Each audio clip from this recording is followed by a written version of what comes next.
हाँ चलिए, hello students, good morning. मैं सुख सर आप सभी स्टूडेंट्स का अपने यूट्यूब चैनल पे फ्री ऑनलाइन प्रेस क्लास में स्वागत करता हूँ। चलिए हम लोग टॉपिक स्टार्ट करें। क्या कल का टॉपिक ज़्यादा हेवी तो नहीं हो गया था ना? टॉपिक हेवी तो है ही नहीं। फ्लूइड्स नाम है फ्लो कर सकने वाला सब्सटेंस जो आसानी से एक्सेप्ट होता है, समझ में आ सकता है। आगे बढ़ रहे हैं हम लोग, तो उसी टॉपिक में एक और मजेदार पोर्शन लेते हुए अगला क्लास लेते हुए आपके सामने आए। और ठीक है, अगला टॉपिक है आर्किमिडीज प्रिंसिपल। और ठीक है, नेक्स्ट टॉपिक हम लोग के पास है आर्किमिडीज प्रिंसिपल। आर्किमिडीज प्रिंसिपल तो बहुत पहले से नाम जानते होंगे। और ठीक है, Archimedes principal.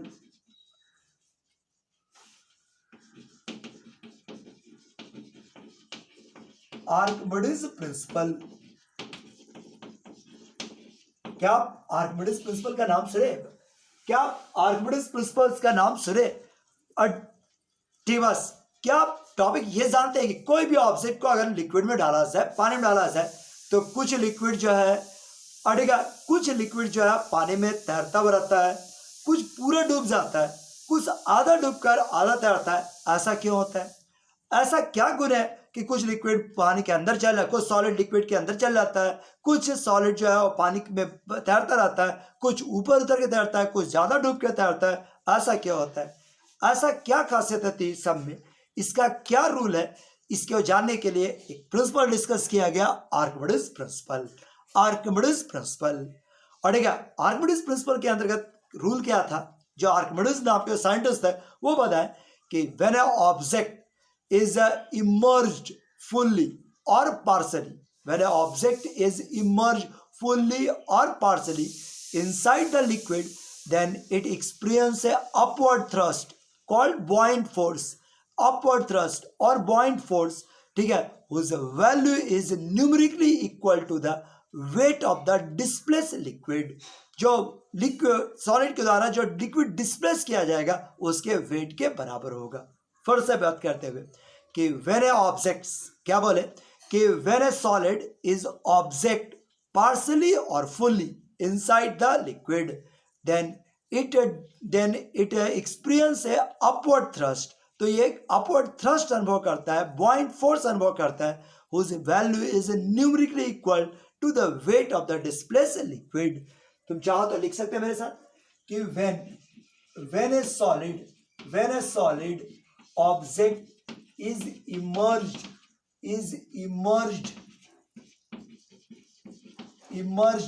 partially or fully,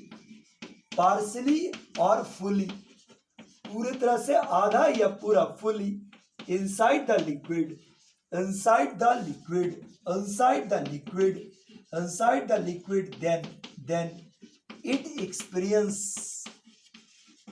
then it experience an upward thrust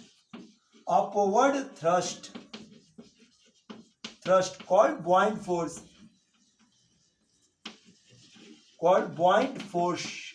जो buoyant force के नाम से जाना जाता है, buoyant force। ठीक है, whose numerical value which is numerically equal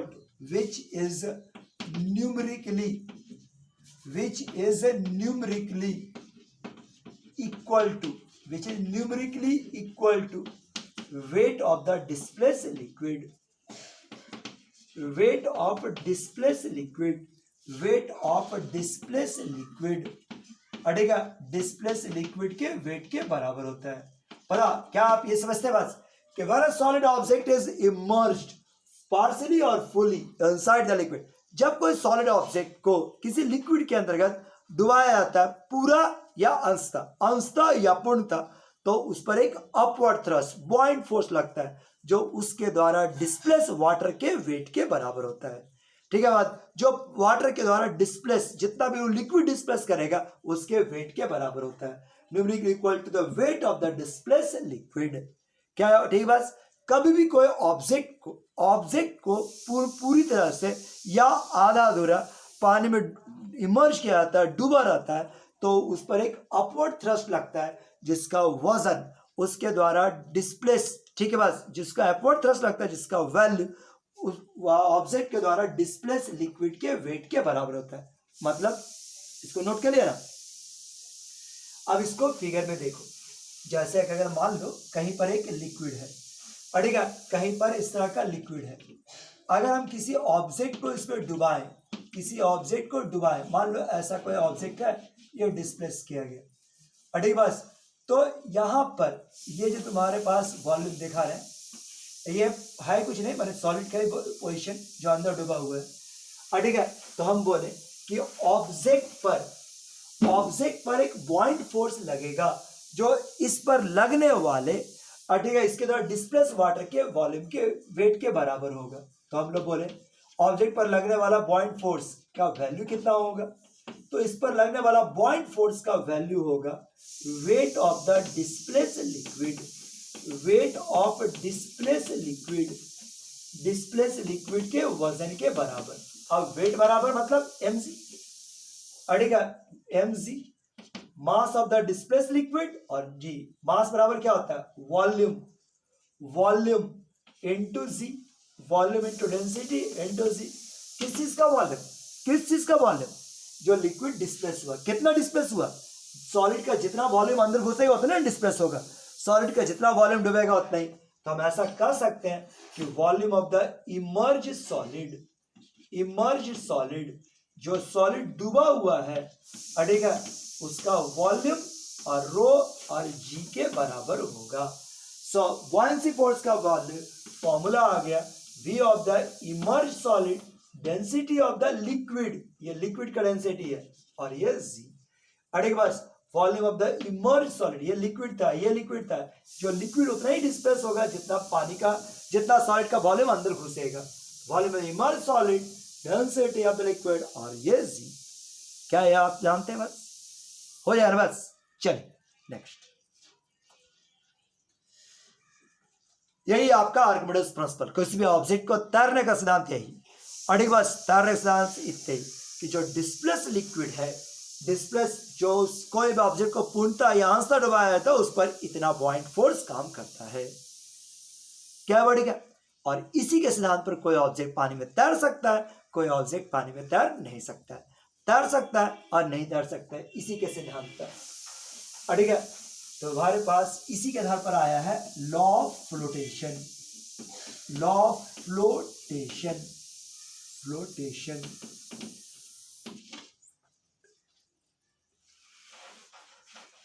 flotation, कोई ऑब्जेक्ट फ्लोट करेगा कब डूब जाएगा, कोई ऑब्जेक्ट कब पानी में, लिक्विड में तैर सकता है, कब उसमें डूब जाता है, कब आधा डूबता है, कब पूरा डूबता है, इस चीज को इसमें अंतर्गत पढ़ रहे हैं कि एनी ऑब्जेक्ट, कोई भी ऑब्जेक्ट कैन फ्लोट कर सकता है, फ्लोट इन द लिक्विड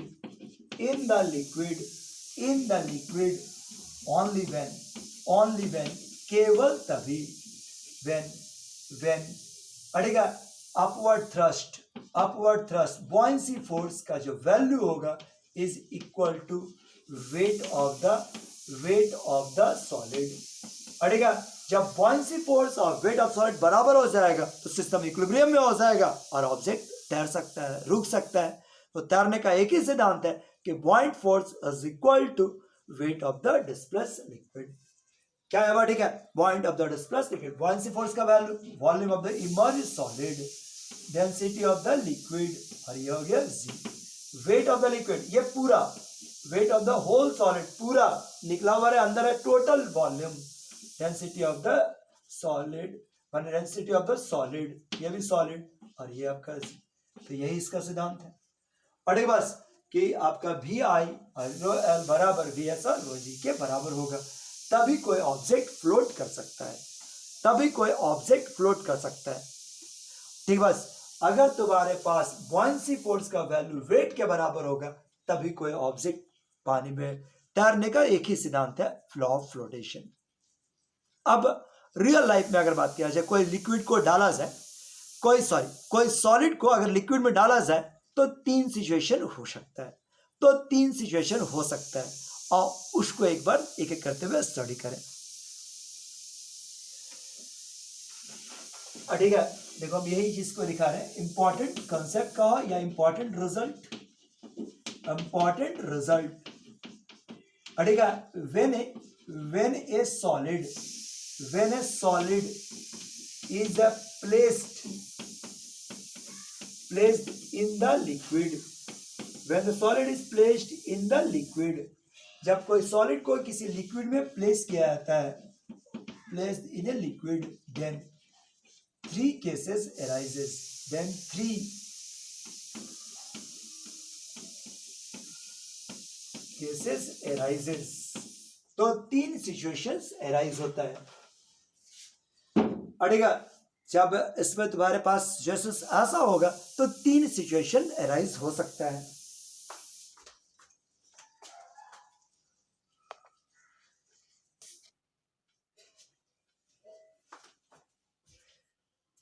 हाँ देखो क्या बोले कि जब कोई सॉलिड को अगर किसी लिक्विड में डाला जाए तो तीन सिचुएशन हो सकता है।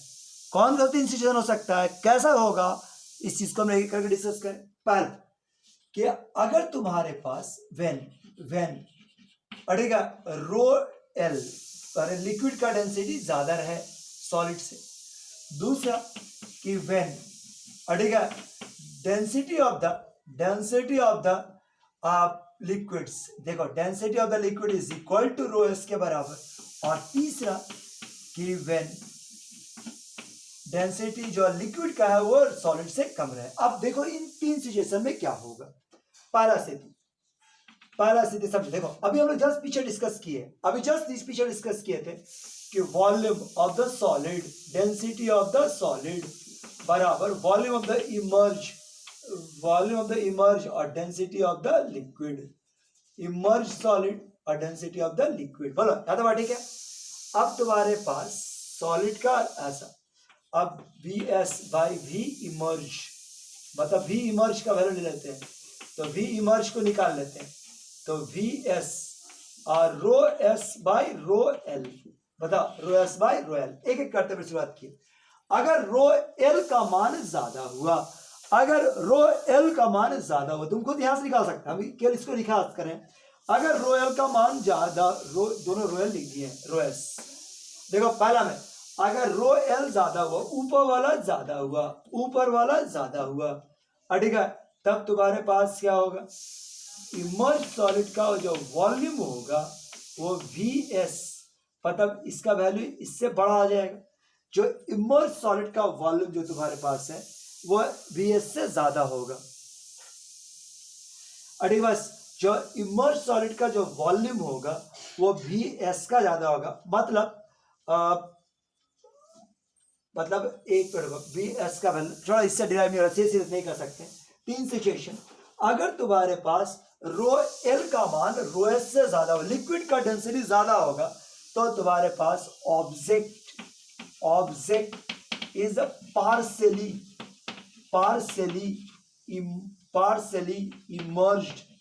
partially immersed in a liquid, ये लिक्विड में आधा डूबा रहेगा, अंशतः डूबा रहेगा। अड़ेगा बस लिक्विड देखो हम लोग का पास फॉर्मूला क्या है, volume of the immerse solid into density of the liquid, और ये वाला वैल्यूज क्या है, volume of the solids into density of the solids. अगर ये वाला ज्यादा रहा तो स्वाभाविक है कि ये वाला कम रहेगा। अगर रो एल रो एस से ज्यादा है तो वी इमर्ज वी एस से कम रहेगा। यानी इमर्ज सॉलिड पूरा ऑब्जेक्ट डूबेगा नहीं बल्कि अंशतः डूबेगा, ये तो ठीक है। लेकिन अगर दोनों बराबर हुआ, ये वाला और ये वाला दोनों बराबर है, तो ये कट जाएगा, तो इमर्ज सॉलिड बराबर डूबा हुआ सॉलिड के बराबर। सो ऑब्जेक्ट फुल्ली इमर्ज्ड अटेगा इमर्ज्ड इन लिक्विड। अब तुम्हारे पास अगर रोयल रोएस से कम हुआ, हमारे लिक्विड का डेंसिटी कम हुआ, सॉलिड का ज्यादा हुआ। अब तुम देखो फिर से, V emerged density of the liquid, V solid density of the solid. अगर रो एस का मान ज्यादा हुआ, ये वाला मान ज्यादा हुआ, ठीक है बात, तो उसको बराबर करने के इसको ज्यादा होना चाहिए, इसको ज्यादा, तो ये सॉलिड से ज्यादा तो हो ही नहीं सकता है, जो टोटल उससे ज्यादा तो नहीं हो सकता है। उस स्थिति में क्या होगा, ऑब्जेक्ट जो है ऑब्जेक्ट, ठीक है बस, वो तैर नहीं सकता, ऑब्जेक्ट डज नॉट फ्लोट वो तैरेगा नहीं, डज नॉट फ्लोट, एंड ठीक है बस, गोज इनसाइड और अंदर की ओर चल जाएगा और उसमें डूब जाएगा इन द लिक्विड। बोलो इतना वाड़ी क्या, ये बात तो समझ में आ गया। चलिए जी, अब इसके बाद करें, अगर मान लो ऑब्जेक्ट को पानी में डूब जाए तो क्या बॉइंट फोर्स बंद हो जाता है? बताओ, बॉइंट फोर्स समझ में आया? क्या पानी में डाला जाए तो एक बॉइंट फोर्स लगेगा, लेकिन अगर ऑब्जेक्ट पानी में डूब जाए, पूरी तरह से ड्रॉप कर जाए, अड़ेगा, तो क्या बॉइंट फोर्स बन जाएगा? नहीं, बॉइंट फोर्स अभी भी लगता रहेगा। अगर बॉइंट फोर्स लगता रहेगा तब स्थिति क्या होगा? अगर बॉइंट फोर्स लगता रहेगा तो अपवर्ड थ्रस्ट लगता रहेगा, तो स्वाभाविक है और वास्तव में एक फोर्स ऊपर की ओर लगता रहेगा, जिसके कारण उसका जो अपरेंट वेट होगा, जो वेट महसूस होगा, वो ओरिजिनल वेट तो नहीं होगा बल्कि उससे थोड़ा सा कम। ठीक है, जो उसका वेट अगर नापा जाए तो उसका वेट एक्चुअल वेट के बराबर नहीं, ठीक है, बल्कि उसमें कम। क्या बोला चाह रहे हैं कि अगर कोई लिक्विड को पानी के अंतर्गत डुबाकर तौला जाए तो उसके में एक अपवर्ड थ्रस्ट अभी भी लगेगा, तो उसका जो वेट है उसमें थोड़ा सा कमी महसूस होगा, दिखे ओरिजिनल नहीं कमेगा लेकिन कमी महसूस होगा, उसको हम लोग कहते हैं अपरेंट वेट। देखिए क्या बोले कि when a object is immersed in the liquid then its weight is slightly decreased. When a object is immersed in a liquid में डुबाया जाता है, then its weight जो है, its weights decreases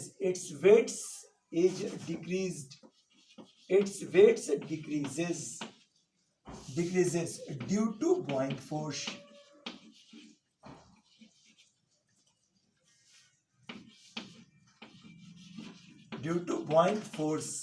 And its value is given by मतलब एक application का buoyant force का is given by, देखो apparent weight का वैल्यू क्या होगा?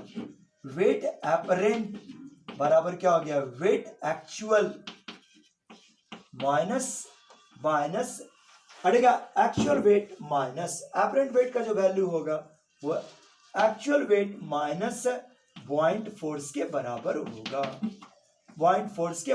बता एक्चुअल वेट का फॉर्मूला mg और buoyant फोर्स का वैल्यू हो गया volume of the immersed solid, density of the liquid, और ये ना फॉर्मूला है जब वस्तु पूरा तरह से डूब जाए। देखो वेट बराबर क्या हो गया? Volume of the solid, density of the solid, और ये जी इमर्ज्ड सॉलिड का पूरा डूब जाएगा तो इमर्ज्ड सॉलिड और इन पूरा वॉल्यूम के बराबर, और ये हो गया रो एल और ये जी, यानी कि वी एस कॉमन, ये हो गया rho S minus rho L और ये जी। सो अपरेंट वेट का फॉर्मूला कुछ इस तरह का है। बराबर पानी में अगर कोई वस्तु को तोलोगे ना तो स्वाभाविक उसके वेट में कुछ कमी आएगा और वो अपरेंट वेट कहलाता है, जिसका एक्सप्रेशन इस प्रकार से दिया सकते। क्या इतना बात ठीक है? इस पर एक क्वेश्चन आता है एसवी वर्मा में, आप उस क्वेश्चन को दिखाते हैं।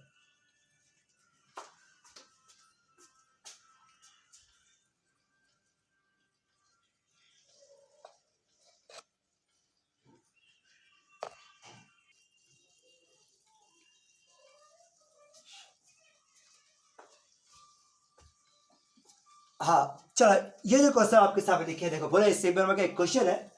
क्या बोला है? Wooden block of mass 0.5 kg, एक वुडन का ब्लॉक है, लकड़ी का एक गुटका है जिसका मास कितना है? 0.5 kg।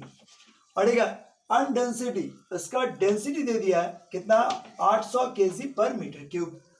अड़ेगा is fastened to the free end of a vertical spring, एक वर्टिकल स्प्रिंग के फ्री एंड पर टंगा हुआ है, कुछ ऐसा।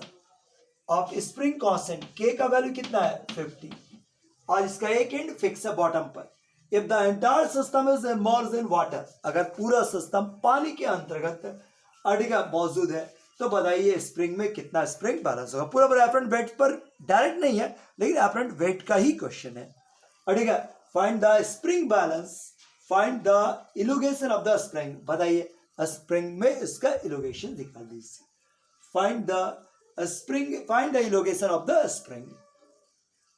चलो देखिए एक बार इस क्वेश्चन को, कौन सा है बस ये पूरा पानी के अंदर डूबा हुआ है, तो बताइए स्प्रिंग में कितना इलोगेशन होगा। तो शुरुआत करते हैं। पढ़ेगा एक ब्लॉक है जिसका मास, फिर से फिगर दिखाते हैं। देखो ये पानी है, पढ़ेगा ये पानी है, पानी के अंदर एक बॉटम की सहायता से एक स्प्रिंग कनेक्टेड है, एक स्प्रिंग कनेक्ट है, कुछ ऐसा ऐसा रहा होगा। अब उसमें तुम्हारे पास क्या बोला, अड़ेगा कोई का आया, कोई का इस पे आया, तुम्हारे पास देखिए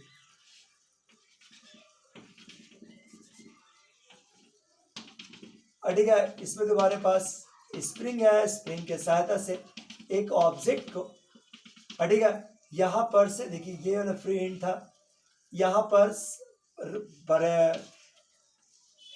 बांध दिया गया, थोड़ा सा स्प्रिंग खिंचा गया होगा, क्योंकि उसमें बॉयंसी फोर्स ज्यादा लगता है, जिसके कारण वो ऊपर की ओर उठने का कोशिश कर रहा है लकड़ी के गुट का, लेकिन वो स्प्रिंग थोड़ा सा स्ट्रेच करके रह गया। तो आपसे पूछ रहा है कि बताइए कितना इलोगेशन लगे होगा, कितना इलोगेशन होगा, पता कैसे निकाले, कितना इलोगेशन होगा। तो तुरंत आप इसका फ्री बॉडी डायग्राम बना लो। अब बॉडी बनाओ ऑब्जेक्ट का फ्री बॉडी डायग्राम, ऑब्जेक्ट का क्या क्या फोर्स लग रहा होगा, एक इसका वजन mg, ठीक बस, और क्या फोर्स लगा होगा ऊपर की ओर बॉइंट फोर्स, और क्या लगा होगा रस्सी इसका स्प्रिंग फोर्स kx। अगर ऑब्जेक्ट इक्विलिब्रियम में है, रुक गया है, तो इतना ही ना फोर्स काम करेगा। पढ़ेगा if the system is in equilibrium, if the system is in equilibrium, is in equilibrium, equilibrium है, तो यहाँ पर बॉइंट फोर्स का वैल्यू mg प्लस kx के बराबर होगा। बॉइंट फोर्स का value volume of the immerse solid, density of the solid, अड़ेगा डेंसिटी ऑफ द लिक्विड, और g volume of the immerse solid पर पूरा सॉलिड, इसका डेंसिटी ऑफ द सॉलिड, और g और ये हो गया kx। लीजिए सबका वैल्यू मालूम है, आराम से निकाल सकते हैं। अब पूरा इमर्ज सॉलिड का वॉल्यूम पूरा डूबा हुआ है, तो इमर्ज सॉलिड का या डेंसिटी ऑफ सॉलिड का दोनों बराबर है, और इसका वैल्यू कितना होगा, तो इसका value mass by density, mass of the density of the solid, इसका यूज कर लेते हैं, इसका यूज करके निकाल लो। मास कितना दिया हुआ 0.5, डेंसिटी कितना दिया हुआ है 800, यानी कि 0.5 बाय 800, ऐसा ही कुछ आएगा ना, बस यही निकाल लेंगे। वी आई 0.8 बटा 800 माने 1/1600, 1/1600। डेंसिटी ऑफ द लिक्विड का डेंसिटी 10⁻³ और जी का मान 10, इसका हो गया 1/1600। डेंसिटी ऑफ द सॉलिड 800, जी का वैल्यू 10 और के का वैल्यू 50, एक्स का वैल्यू निकालना है, जो भी आएगा ऐसा इस सिस्टम में आएगा, कैलकुलेशन कर दो आंसर हो जाएगा।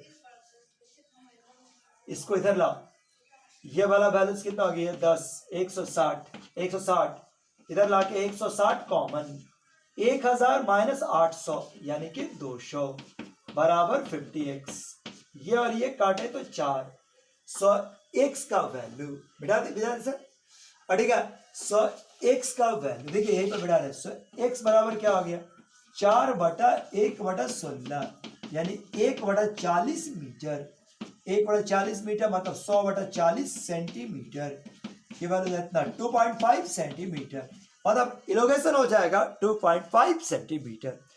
देखो लॉ ऑफ फ्लोटेशन पर ये जो अपवर्ड थ्रस्ट है, बॉइंट फोर्स है, उसमें बहुत सारे न्यूमेरिकल्स ऐसे दिया हुआ है। कल हम तुमको कुछ और न्यूमेरिकल्स दिखाते हुए आगे ले चलेंगे। आज के क्लास इतने ही छोड़ते हैं, आज बड़ा क्लास ले लेंगे, कल बहुत बड़ा हो गया था। अगर आप में से कुछ मेकअप नहीं किए तो पहले उसको भी देख लीजिए और उसको कवर करते हुए आगे बढ़े। आज के लिए इतना ही काफी है। Thank you, bye bye.